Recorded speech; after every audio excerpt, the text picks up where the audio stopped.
La toma de Mitú. Relato completo de uno de los ataques más fuertes del conflicto colombiano. La toma de Mitú, ocurrida entre el 1 y el 3 de noviembre de 1998, fue uno de los episodios más violentos y recordados del conflicto armado en Colombia.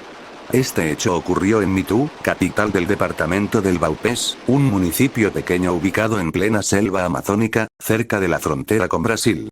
Debido a su ubicación aislada y a la poca presencia estatal, esta zona se convirtió en un objetivo estratégico para la guerrilla. A finales de los años 90, Colombia atravesaba uno de los momentos más difíciles de su historia.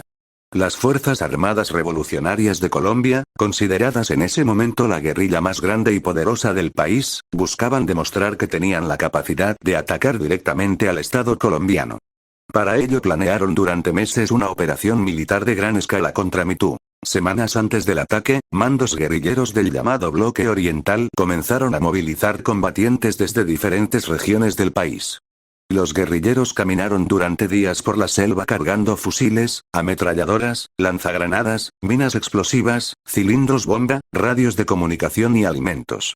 Se estima que participaron entre 1.200 y 1.500 guerrilleros, una cifra enorme para la época, dirigidos por comandantes cercanos al secretariado de las FARC. En Mitú, mientras tanto, la presencia estatal era mínima. La defensa principal del municipio dependía de aproximadamente 120 policías, muchos pertenecientes a unidades antinarcóticos y de vigilancia regular. No existía una base militar grande ni suficiente capacidad para resistir un ataque de esa magnitud. Además, el municipio prácticamente no tenía conexión terrestre con otras ciudades importantes, lo que hacía difícil enviar refuerzos rápidamente. En la madrugada del 1 de noviembre de 1998, alrededor de las 3:30 de la mañana, comenzó la ofensiva. Los guerrilleros entraron al municipio desde varios puntos al mismo tiempo, rodeando completamente el pueblo. En pocos minutos comenzaron fuertes explosiones que despertaron a todos los habitantes. Las primeras estructuras atacadas fueron la estación de policía, edificios gubernamentales, zonas de comunicación y algunos puntos estratégicos para impedir que se pidiera ayuda rápida. Los policías reaccionaron de inmediato y comenzaron una defensa desesperada. Durante horas intercambiaron fuego con cientos de guerrilleros que avanzaban constantemente. La guerrilla utilizó fusiles AK-47, ametralladoras, morteros improvisados y cilindros bomba cargados con explosivos.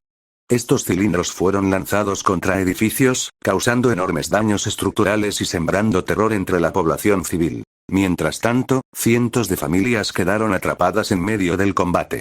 Niños, adultos y ancianos buscaron refugio debajo de camas, dentro de baños, en patios o escondidos detrás de muros intentando sobrevivir. Muchas viviendas comenzaron a incendiarse debido a las explosiones. El ruido era constante. Disparos, gritos, motores, explosiones y destrucción total en gran parte del municipio. La estación de policía se convirtió en el centro de la batalla. A pesar de estar en inferioridad numérica extrema, los uniformados resistieron durante largas horas. Sin embargo, la presión guerrillera aumentaba cada minuto.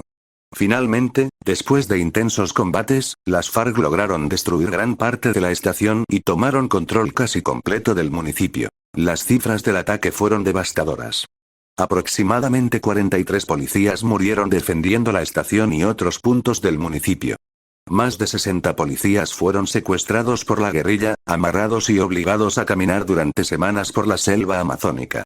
Algunos permanecieron cautivos durante más de 4 años en condiciones extremadamente duras, convertidos en parte del grupo de secuestrados que las FARC utilizaban para presionar negociaciones políticas. En cuanto a la guerrilla, aunque nunca hubo una cifra oficial definitiva, informes posteriores señalaron que entre 70 y 100 guerrilleros murieron o resultaron gravemente heridos durante la operación y en los combates posteriores con el ejército. La población civil también sufrió gravemente.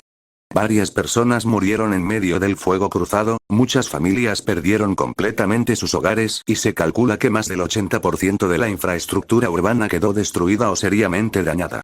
Edificios públicos, viviendas, comercios, puestos de salud y oficinas estatales quedaron reducidos a escombros. Cuando el gobierno colombiano recibió noticias completas del ataque, el presidente Andrés Pastrana Arango ordenó una operación militar urgente para recuperar el municipio. El gran problema era que Mitú estaba aislado geográficamente. No existían carreteras importantes para enviar tropas por tierra. La respuesta vino desde el aire. La Fuerza Aérea Colombiana comenzó a transportar soldados del Ejército Nacional de Colombia en helicópteros de combate y aviones militares. Durante varios días continuaron enfrentamientos entre las fuerzas estatales y los guerrilleros que comenzaban a retirarse hacia la selva junto con los policías secuestrados. Finalmente, hacia el 3 de noviembre, el Estado colombiano recuperó completamente el control de Mitú. Sin embargo, el panorama era devastador. Calles destruidas, edificios en ruinas, vehículos quemados, familias desplazadas y una profunda sensación de miedo entre los habitantes. La toma de Mitú se convirtió en uno de los golpes militares más fuertes sufridos por el Estado colombiano durante todo el conflicto armado. Fue además la primera vez que una capital departamental caía temporalmente bajo control total de la guerrilla. Este hecho marcó profundamente la historia reciente del país porque evidenció el enorme poder militar que tenían las FARC en aquella época y mostró la vulnerabilidad de muchas regiones apartadas donde el Estado tenía poca presencia.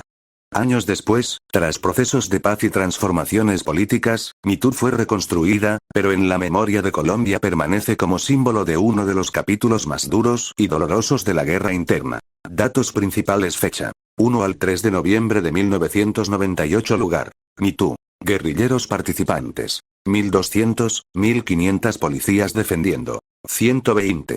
Policías muertos. 43. Policías secuestrados. Más de 60 guerrilleros muertos o heridos. 70, 100 estimados daños al municipio. Más del 80% destruido. Gobierno en ese momento. Andrés Pastrana Arango fue, sin duda, uno de los episodios más dramáticos de la historia del conflicto armado colombiano.